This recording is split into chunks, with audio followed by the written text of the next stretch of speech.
What do you, in your humble opinion, what is it to be English? What does it mean to be English? It seems like some people have a difficulty getting their mind right, obviously very deliberately pretending they don't understand. But what is it to you? To me, it's like asking, what is it to be part of my family? Right? There are people that I'm certain they're my family. No question about it. My mum, my dad, kids, wife, whatever. There are people that I'm certain are not part of my family, like you or Nate. And then there are people that are borderline, like some second cousin that I haven't met.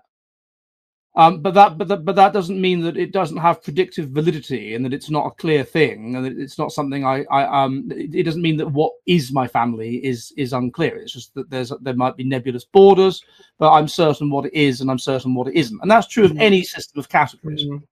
Now, what a race is, what defines a race is a group marked by distinct genotypic frequencies that have been separated from other groups for enough time for there to be genotypic frequencies, differences in genotypic frequency, marked differences, and that those marked differences are due to a combination of separation and endogamy, and they will allow correct predictions to be made because they will result in mental and physical differences and all kinds of other differences.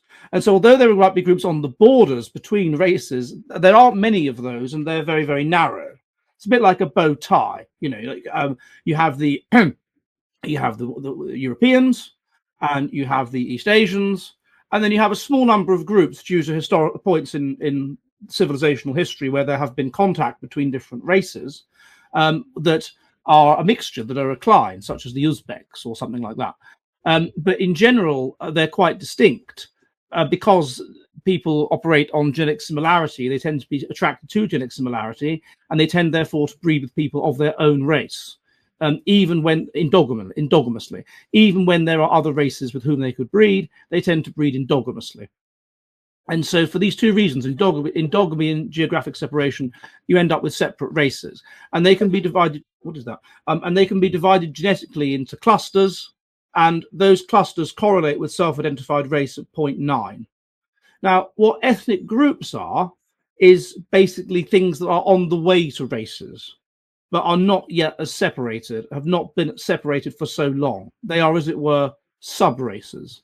And they will also have be distinguished by genotypic differences in genotypic frequencies, but the different due to endogamy and due to geographic separation, but the differences won't be as pronounced as they are with races. That's what an ethnic group is. That's what defines an ethnic group.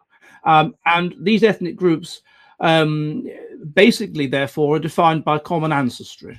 And it's the case, and this has been proven in Frank Salter's book on genetic interests, that two random English people are more genetically similar to each other than a random Englishman and a random Frenchman.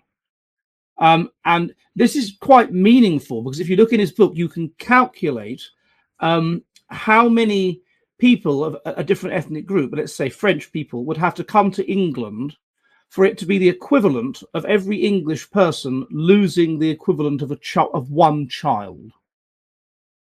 Because, of course, they would be cooperating with people that weren't genetically similar to them, and so that would be damaging to them, and so eventually it would be the equivalent of them losing, genetically speaking, the equivalent of a child.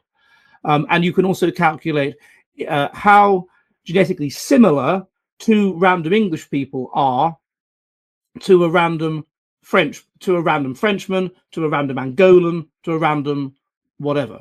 Now, once you are calculating it in relation to, let's say, English people and Danes, then two English people, if the world is just English people and just Danes, who are, of course, very similar to us, then two random English people, if in that world, are sixth cousins, which means that they have a common ancestor in about 1700.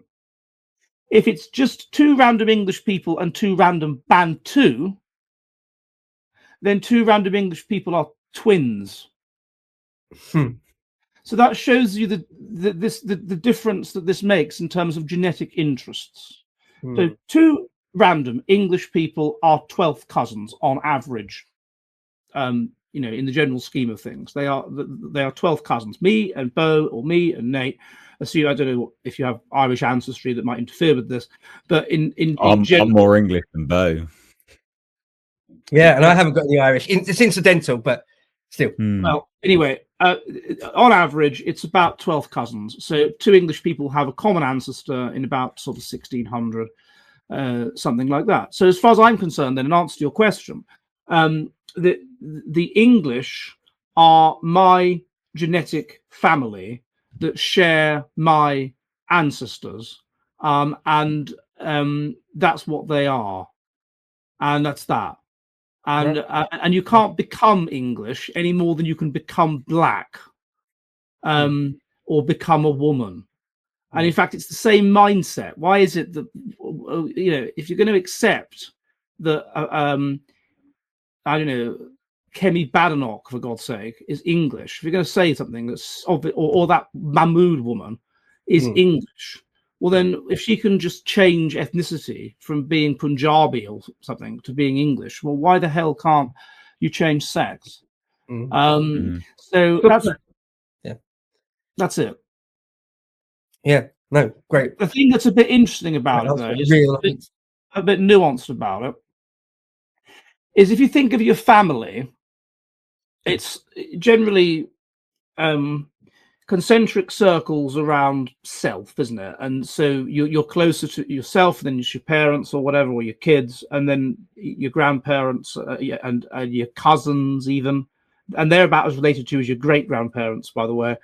And then beyond cousins, it's a bit nebulous, but that's kind of how you see it. And then you go out from family, the cousins, and then it's your, I don't know, maybe your social class, and then it's your ethnic group, and then it's your race, and then it's your species, like that. And so again, I would see my Englishness as part of that in these concentric circles. But you get a bit of nuance. Let's face it, you're probably going to love your dog more than you love your cousin. And your dog, you'd more say is my family than your cousin, and yet he's a different species. Yeah, it's an interesting point. There's probably room in this then to say, like, if you talk about adoption and the idea of adopting someone into your family, so maybe there's room in this concept a little bit for a kind of an approach where you might say some people we adopt as English even though they're not. So when I was a kid, you'd get old blokes in pubs. Oh, well, I reckon they ought to send them all back. Well, yeah, so do I. Well, apart from Frank. Oh, yeah, apart from Frank. Yeah, Frank. He's one of us, Frank, isn't he? Right? And everyone understood that Frank had fought for our country and had earned the kind of being one of us, the being part of our family. So I suppose maybe you can get things like that. But that's an exceptional case. Great answer. All right. Yeah, no, brilliant. A real answer. Yeah, an actual ethno-based answer. Love it. Brilliant. Well,